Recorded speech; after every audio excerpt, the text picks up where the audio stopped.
Olá, sou o professor Edson Cidião. É uma grande honra estar aqui trabalhando com vocês. É hoje um tema de extrema importância, que é o acompanhamento farmacêutico, de gestantes. Agora, é importante colocar aqui, para iniciarmos, uma justificativa para que vocês possam entender aí a evolução da apresentação, que a gestação ela é acompanhada de uma série de alterações fisiológicas para que ocorra todo o processo de desenvolvimento do feto e, consequentemente, isso vai impactar não só na farmacodinâmica, que é o mecanismo de ação dos medicamentos, mas principalmente na farmacocinética, tá? Então, eu vou trabalhar com vocês um pouquinho só revisando essa divisão didática da farmacologia, para que a gente possa adentrar as alterações fisiológicas no corpo da mulher gestante, consequentemente as alterações possíveis, e ainda vamos trabalhar aqui dentro do nosso conteúdo planejado, os fármacos, as drogas que são teratogênicas, quais são as suas classificações e quais são as principais, bem como as gestações de alto risco, em especial nos casos de hipertensão gestacional e pré-eclâmpsia. Tá? Então, lembrando aí que a farmacologia é a ciência que estuda o efeito farmacológico das drogas no organismo, ela se subdivide didaticamente em farmacocinética e farmacodinâmica. E por farmacocinética nós entendemos como sendo o movimento da droga no organismo. E dentro desse movimento nós temos os fenômenos da absorção, distribuição, metabolismo e eliminação das drogas. E todos esses processos ocorrem de forma diferenciada dentro de um organismo em que está passando pelo fenômeno da gestação. Tá? E nós vamos agora entender o porquê desse processo, quais alterações fisiológicas geram e que alterações ocorrem, e se é ou não necessário alguma alteração na dosagem para poder compensar aí esse impacto na farmacocinética. Okay? Então, a começar aí pela alteração fisiológica, é importante entender que a progesterona, que é um hormônio secretado pelo corpo lúteo do ovário, fundamental aí no processo de desenvolvimento gestacional, ele tem como ação principal diminuir a excitabilidade da fibra muscular uterina e, consequentemente, manter ali o feto em desenvolvimento, bem como aumentar a vascularização local para que você possa ter uma oxigenação e uma irrigação, nutrientes suficientes para esse desenvolvimento, bem como um efeito termogenético, que vai atuar no processo de desenvolvimento desse feto. A progesterona tem essas alterações e, consequentemente, esses efeitos eles vão impactar na farmacocinética, como nós vamos ver mais adiante. Outro hormônio de fundamental importância na gestação são os estrógenos, um grupo de hormônios. Todos eles produzidos aí pelos folículos ovarianos, eles vão agir sobre o crescimento ovariano, aumentando também, agindo sobre a mama e a glândula mamária, preparando aí o organismo para o aleitamento materno e, consequentemente, aí um fator importante que já vai alterar diretamente no metabolismo de drogas, vai fazer com que haja uma retenção de sódio pelo organismo, consequentemente uma retenção de água, um aumento da pressão arterial, bem como um aumento das proteínas plasmáticas e dos fatores da coagulação. E já já nós vamos entender como esse processo vai impactar diretamente na farmacocinética. Nós temos também alterações com relação à função da tireoide, que é uma glândula que controla a velocidade do metabolismo. Nós vamos ter uma excreção aumentada de TSH, que é o hormônio estimulante da tireoide, consequentemente você vai ter um aumento da velocidade do metabolismo, mas o TSH, que normalmente é produzido na glândula hipófise, nós vamos ter esse hormônio produzido pela placenta. Então você vai ter um aumento, um incremento no metabolismo da gestante. Então, consequentemente, você também terá um aumento no metabolismo das drogas pela função hepática.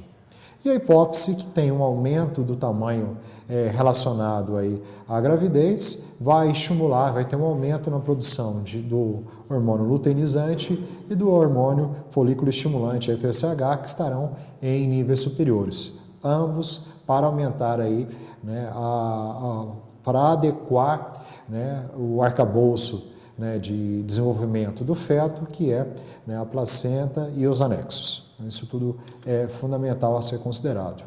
É importante considerar que a postura da gestante também estará alterada, até porque ela tem que sustentar não só o peso corporal, mas o peso da criança em desenvolvimento, bem como dos anexos, placenta, líquidos, né? E isso faz com que a postura, especialmente a estrutura, o arcabouço da coluna vertebral, tenha que sofrer alterações para poder sustentar todo esse processo. E aí é muito comum nós observarmos, principalmente nos meses mais avançados da gestação, né, as queixas de dores na região do quadril, já que você tem ali a sínfise púbica, ela é pressionada, né, por todo esse volume alterado, né, e isso gera um desconforto e uma dor constante, né, isso tudo aí para poder né, sustentar essa criança, né? Então, essa alteração na postura também é uma alteração fisiológica, mas que vai impactar não diretamente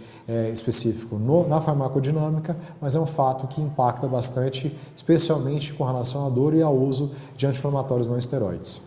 Nós temos a adaptação cardiovascular, né, né, e aí essa adaptação ela tem como objetivo, como fim, conseguir oxigenar, irrigar e dar nutrientes específicos para desenvolvimento do feto e, consequentemente, você tem aí, com a retenção de sódio, com o aumento das proteínas plasmáticas, uma elevação no volume sanguíneo em cerca de 40%.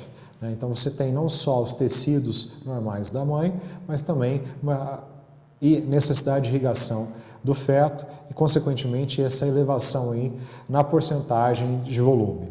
Há um aumento do volume plasmático e, detalhe importante, né, você aumenta o volume plasmático, mas você não tem o mesmo crescimento nos componentes celulares do sangue. Então, você não tem um aumento, por exemplo, das hemácias. Consequentemente, essa diluição quantitativa de hemácias equivale a um processo de anemia. Então, o processo de anemia, não por diminuição no número de células, mas sim pelo aumento do volume plasmático, é algo natural, é uma alteração que ocorre normalmente na gestante. Se você associa isso a outros fatores de anemia, especialmente nutricional, isso pode impactar bastante aí para a mãe e para a criança que está sendo gerada ali nesse processo. E os estrógenos, os hormônios que nós já comentamos, eles vão agir aí sim diretamente nessa adaptação cardiovascular, já que ele vai atuar diretamente na síntese do hormônio angiotensina, que é um hormônio que vai atuar sobre os vasos sanguíneos, aumentando a sua tensão, ou seja, aumentando a pressão arterial, associada à progesterona e, consequentemente, esses dois hormônios associados, eles levam ao aumento na síntese de um outro hormônio, que é a renina, que vai fazer com que haja uma reabsorção do sódio, uma retenção do sódio por parte dos rins. Então, na filtração glomerular, né, você tem um aumento na eficiência de retenção de sódio, consequentemente de água no organismo, o que justifica aí o aumento do volume plasmático.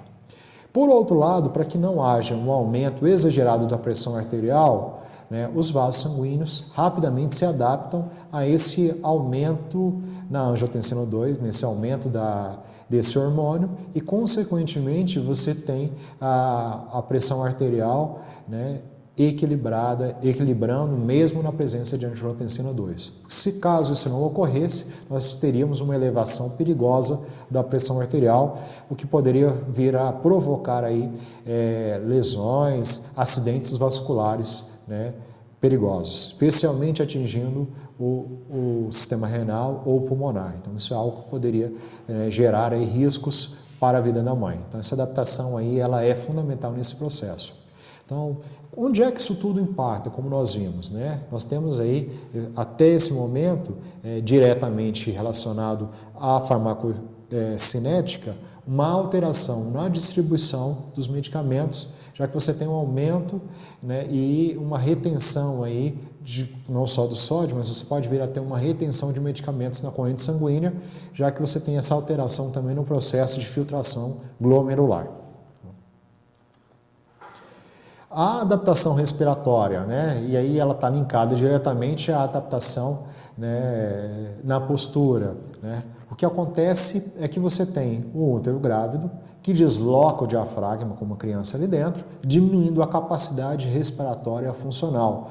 Então, a gestante ela tem que aumentar a sua frequência respiratória, já que em um único processo de respiração ela não consegue, né, a sua capacidade de oxigenar ela não é suficiente. Então, nós temos aí naturalmente um aumento na frequência respiratória.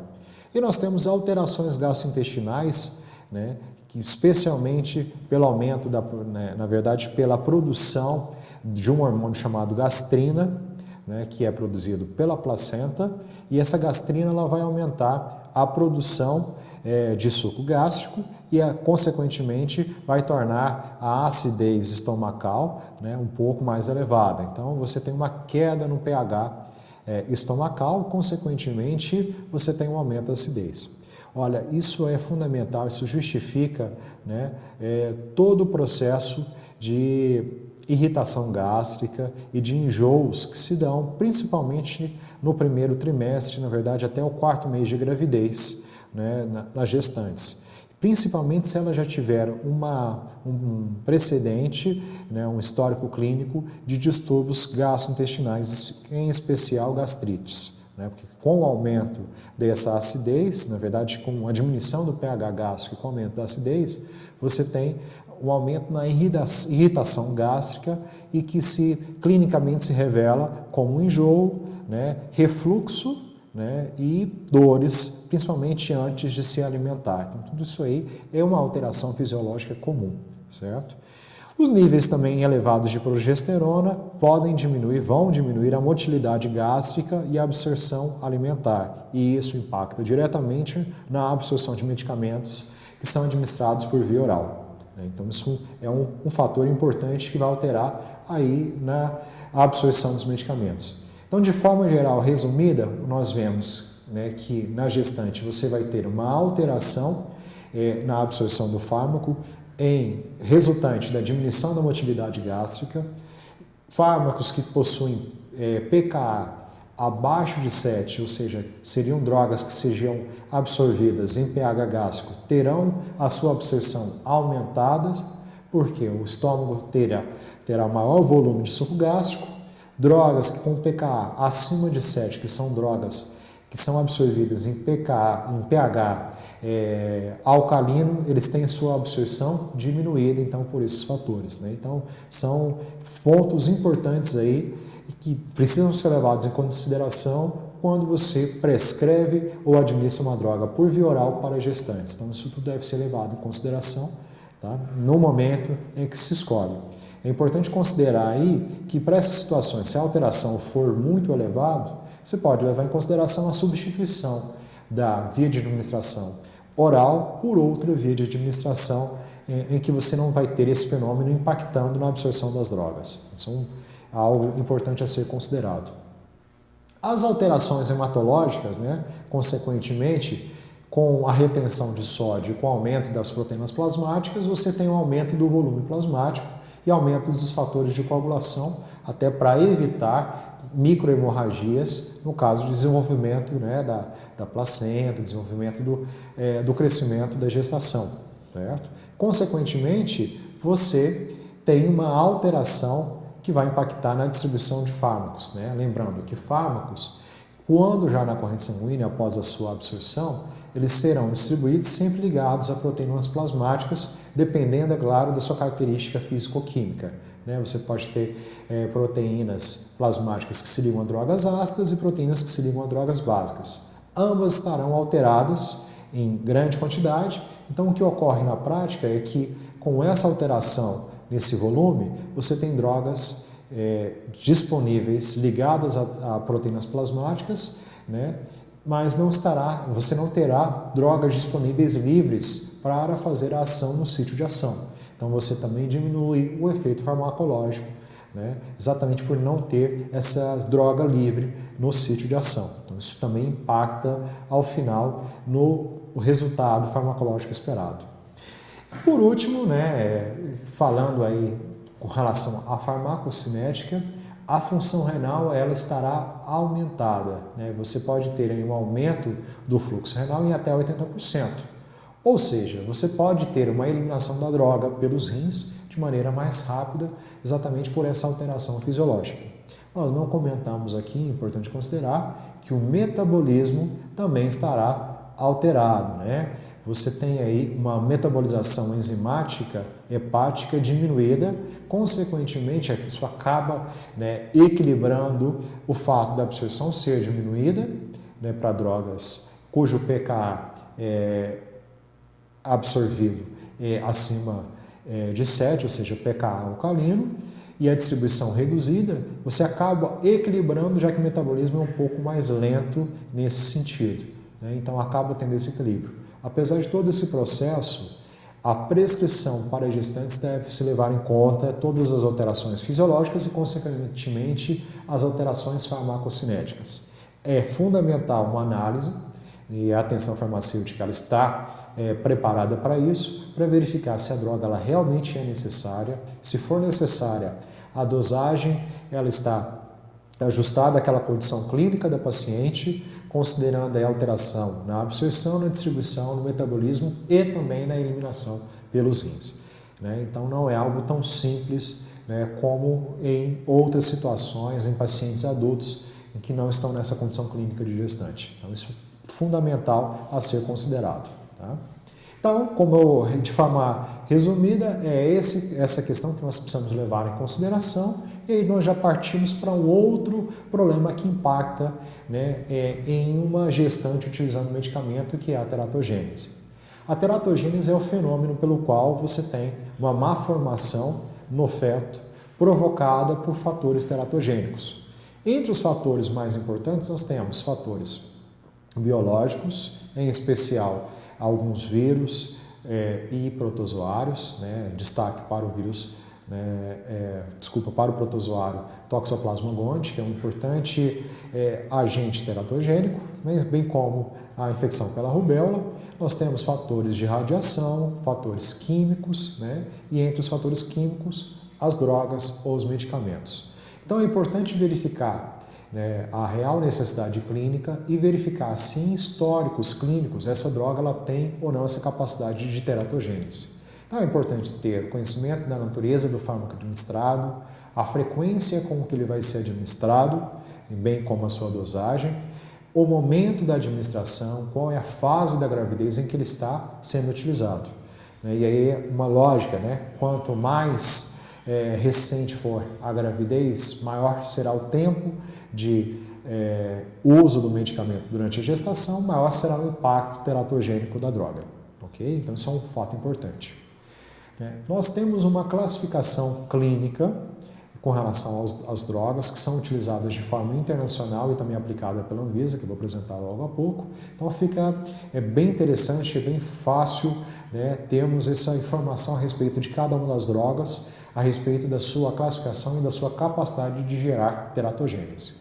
Mas antes de apresentar essa classificação, eu trouxe para vocês alguns exemplos de drogas teratogênicas que são clássicas, né, e muitas delas, a classificação que nós utilizamos hoje foram resultantes da observação clínica da teratogênese provocada por essas drogas, em especial pela talidomida, que é um fármaco que tem ampla utilização clínica. Hoje ela é utilizada até como um antiparasitário, né, especialmente para pacientes com baixa imunidade, mas durante a década de 60 nos Estados Unidos, né, não só nos Estados Unidos, mas no mundo, nós tivemos aí essa droga sendo prescrita para a diminuição dos efeitos específicos gástricos da gestação, lembrando que esses efeitos eram provocados pela gastrina e, consequentemente, pelo aumento do volume gástrico, de ácido gástrico no estômago.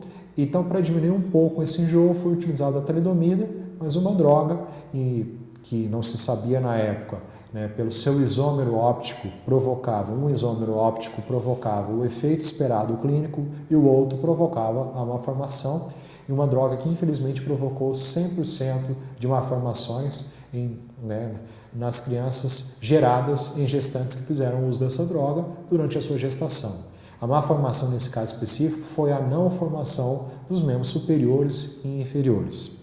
Essa droga, pela legislação nacional, ela é controlada pela Portaria 344 de 1998, classificada como sendo C3, né? Ou seja, uma droga que está proibida de ser utilizada por gestantes. Então, um fato importante.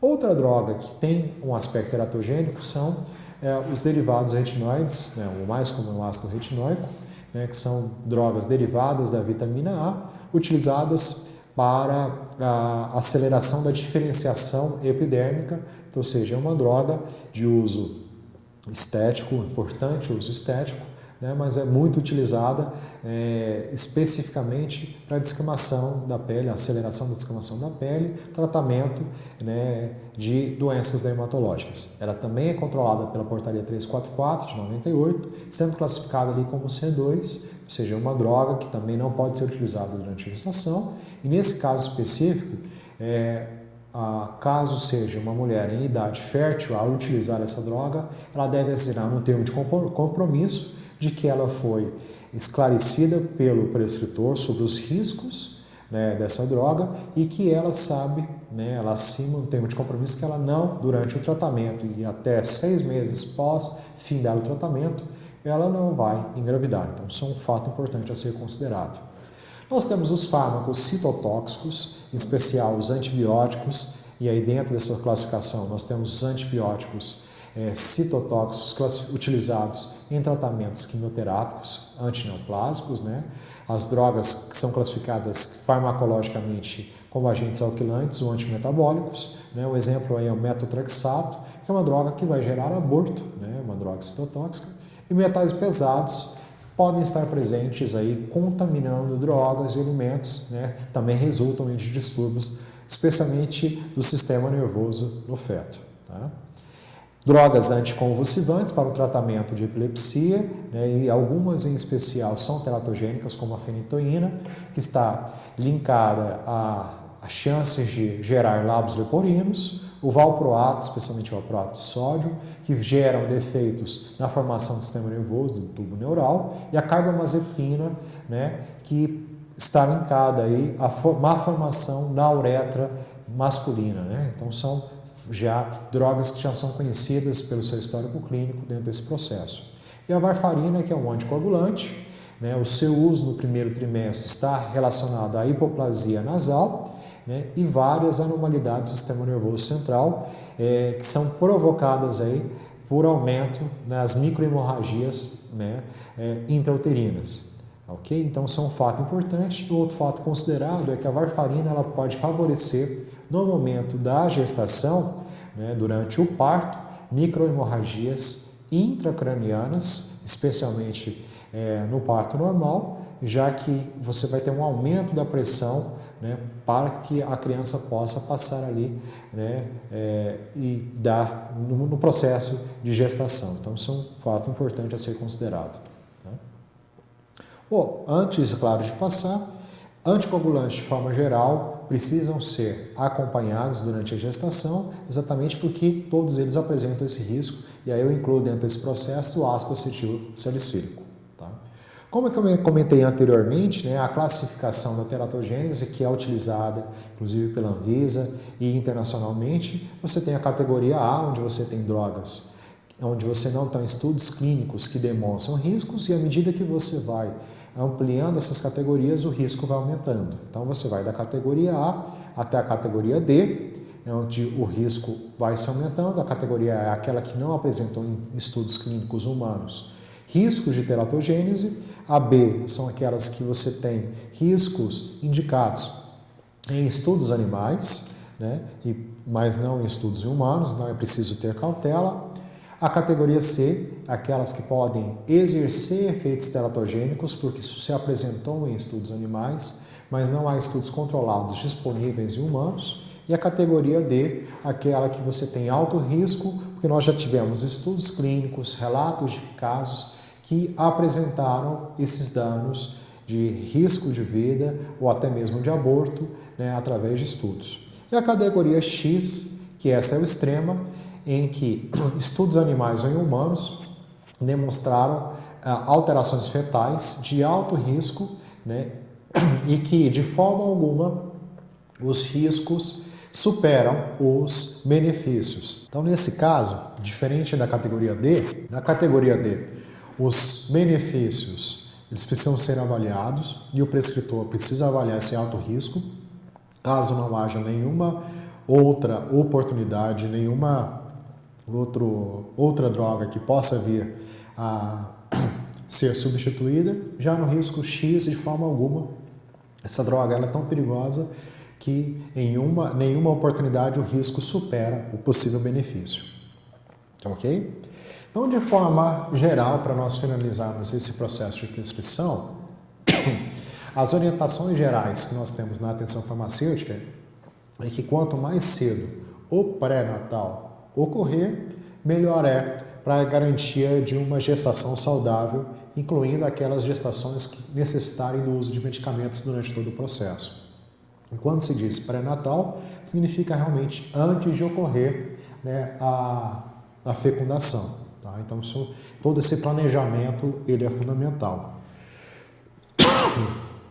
É necessário uma dieta balanceada por parte da gestante, né, até para evitar riscos de uma gestação de alto risco, que nós vamos comentar próximo, o risco de hipertensão ou de uma gestação com diabetes, fazer exercícios físicos de forma regular, e aí o exercício físico recomendado é a caminhada, certo? E é importante considerar que, como há uma alteração fisiológica também no pH da mucosa vaginal, é muito comum a candidíase vaginal. Então, o que ocorre? A gestante que fizer exercícios físicos que envolvem exercícios aquáticos, como natação, como hidroginástica, ela vai favorecer ainda mais o processo de candidíase vaginal, exatamente porque a umidade vai estar aumentada e alterada. Então, o que recomenda-se é realmente um exercício de caminhada, uma caminhada regular, diária, até para aumentar e fortalecer os músculos da pelvis, o que vai facilitar durante o processo, né, de parto. Isso é fundamental. Evitar de qualquer forma álcool, cigarro, drogas ilícitas e, claro, na medida do possível, evitar infecções que, consequentemente, possam vir a fazer com que haja uma necessidade de uso de um medicamento. Então, essas são as orientações gerais. Tá?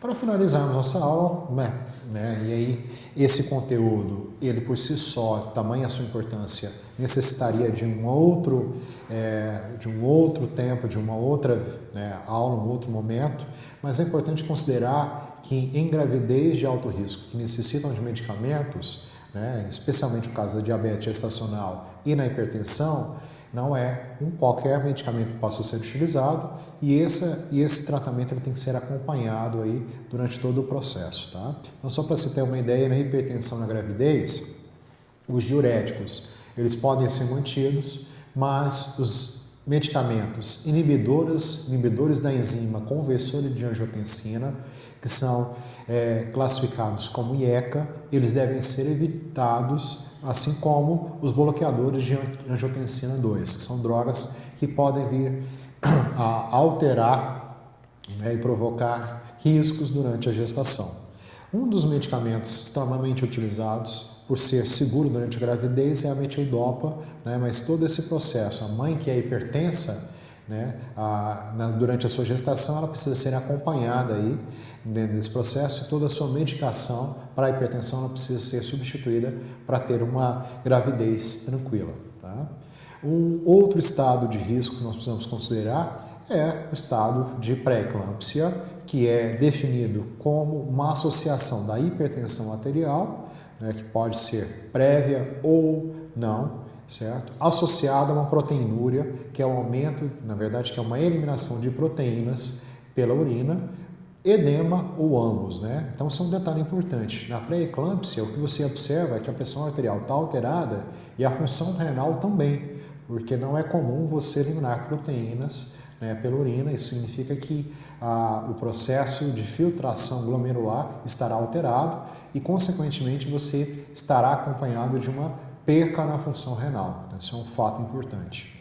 A pré-eclâmpsia, né, e a eclâmpsia em si, né, a eclâmpsia ela é importante causa de morte, né, de forma mundial, e em cerca de 10% das gestações há uma incidência de hipertensão, mas em sua maioria na forma de pré-eclâmpsia leve.